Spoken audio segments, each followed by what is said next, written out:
my presentation will be in two parts. One part will try to look at the global issue of peace building, to assess these issues of conflicts that is happening everywhere, and try to relate it to the current issues of terrorism and radicalization and what have you, because it's quite an important issue. And I get so much passionate when I talk about some of these things, because for us, the young people, regardless of which religion or country you belong to, peace is quite an important thing, because it's an indication. The violence we are seeing here in this world everywhere is an indication of the kind of future that we, the young people, will inherit. So it's quite important for us to get involved and find ways and means by which we can address such issues. So the first aspect, we'll try to look at the global issues, and as a Muslim, I'll try to share some opinions on how I think, from my experience, we can fight this issue of terrorism globally effectively. And in the second part, we'll look at my peace building activities in the Ghanaian context. What led me into the peace building activities, and what strategies have worked effectively in the Ghanaian context. And we'll try to give a lot of stories and examples within the Ghanaian context. So I will be sharing a lot of stories. I will be mentioning names of some of our Ghanaian people, but the stories and the narrations is not intended to be judgmental of any character in that. It is just to provide a picture that will give us a very good background to be able to draw lessons out of it. So that is just a background information.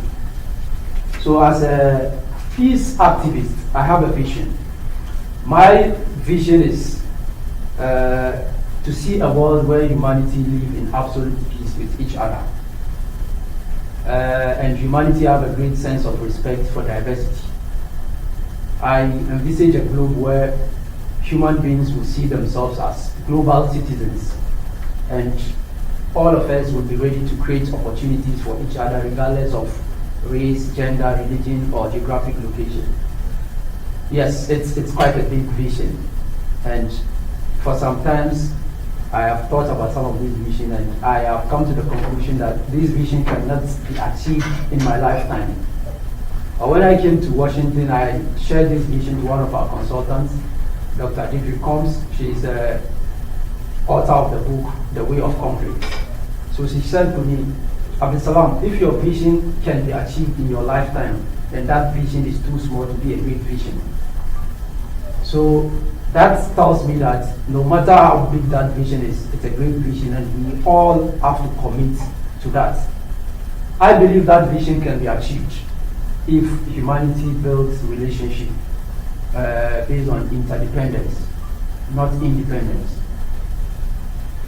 Preparing for this presentation, I started to do a lot of research into history, to look at what happened, a lot of conflict situations that has occurred in the past up to today. And it's quite amazing to realize that there is so much proof to indicate for us that God has given the universe so much resources that is enough for each and every one of us living on earth, from Adam to the last person, to share and live comfortably without any problem. That resources is in magnificent abundance. We all have it. So I ask myself, if these resources are there in abundance, why the reason for the conflicts? Why the reason for violence? And so that became like a basis for this research. And for me, I have found the answer to be that the problems we have today, the problems that we have faced everywhere in history up to today, is a direct consequences of humanity's negative tendencies of trying to control and dominate others, greediness, injustice, and unfair stereotype. That is what I have come to conclude from my research. I have seen that these negative tendencies are responsible for all the major wars you can think of. If you think of the 7-Year War, some historians say this is actually the First World War. Then you think about the Crusade, very difficult period in our history where we had bloodshed along religious lines. You can think of slavery, where black people were massacred, kind of maltreated just because of differences in the pigment of our skin. Think of the First World War. History book says close to about 16 million human lives were lost just because countries were fighting among themselves to dominate the world. And we had to do that at the peril of 16 million human lives. Think of the Second World War. We had close to about 74 million human lives that were lost. That's a great number.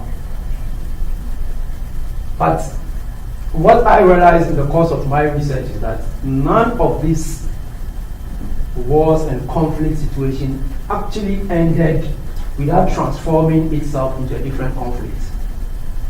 And the reason is that most of these problems end on the note of blame. So the First World War ended with what is called the Versailles Treaty in Paris. But every single line of the treaty in Paris blamed the German people for starting the conflict.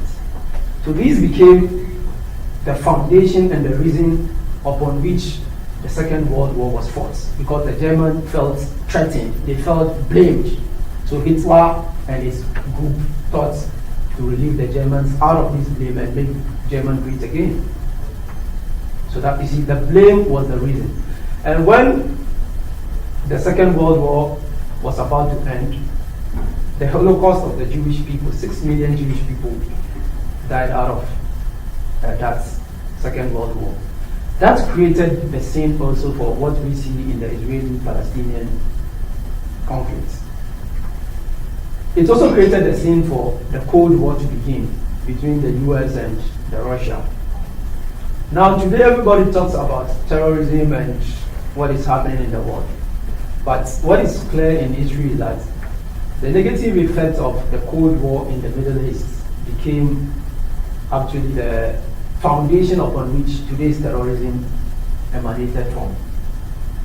And in 2001, we had a very unfortunate tragedy of 9/11. Close to about 2,900 people lost their lives. Human lives were lost because some people felt they are fighting for their religion. And since 2001, according to Global Terrorism Index, human lives that have been lost to terrorism alone has increased by 9-fold. Up to today, according to the report, we have about 40,000 human lives that have been lost. So it's a great issue for us to discuss. What I can say, telling all this, is that for the past 15 years, the world has tried so much to spend so much money preparing for war to kind of control this terrorism and what have you. It's quite good, but the best strategy is for us to learn from history, to try as much as possible to hold the evil people who are into terrorism responsible for the acts they commit, without necessarily blaming the larger society and the larger groups they belong to. By groups here, I mean Muslims or Islam. So if you use words like maybe Islamic terrorists, Islamic radicals, fine, it is understandable because the people who commit this terrorism claim to be doing that in the name of Islam. But that is not actually the case. We have well over 1.2 billion Muslims all over the world. And the percentage of people who commit these atrocities in the name of Islam is less than 1%. So what happened is, if we continue to use these words, we validate the claim of these people. And then the larger Muslim society that are well-meaning, that do not support what they are doing, feel they are under attack. Because the moment you say Islamic terrorists, any Muslim feel, because the word Islam has been attached to that, kind of it feels a bit attacked out of that. So what I can say in a global setting is that we need to open channels of communication that will hold these people responsible. We need to collectively work on these issues, but we need to also be careful not to use words and not to behave in such a way that the larger community of Islam will feel threatened by what we say. And when we do that, we empower these evil terrorists. Then they can then get into the Muslim community and identify people who are not very much informed and begin to say, you see, the West is against you because we have created a subtle kind of environment for people to think about that. So that is what I can say on the global